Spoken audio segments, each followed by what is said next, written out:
இந்த சமாதானத்தை பெற்றுக்கொள்ள வழி என்ன என்று யோசிக்கும் ஆத்மாவே, இன்று கர்த்தர் உங்களுக்கு சொல்லுவது ஏசாயா 48:18.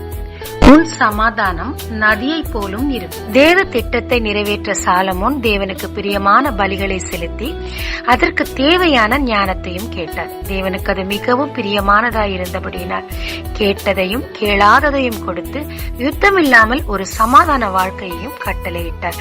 எனவே அவரால் தேவ திட்டத்தை நிறைவேற்ற முடிந்தது. ஆமாங்க, சமாதானம் இல்லைன்னா ஒண்ணுமே பண்ண முடியாது. நதியளவாய் பெருகும்னா நதி போற இடமெல்லாம் செழிப்ப உண்டாக்கும். இந்த சமாதானம் வேணும்னா தேவனிடத்தில் தேவ திட்டத்தை நிறைவேற்ற தேவையானவைகளை நாம் கேட்கும் போது தேவன் அதையும் தருவார். சமாதானத்தை கொடுத்து அவர் திட்டத்தை நிறைவேற்ற செய்வார். ஜெபிக்கலாமாங்க.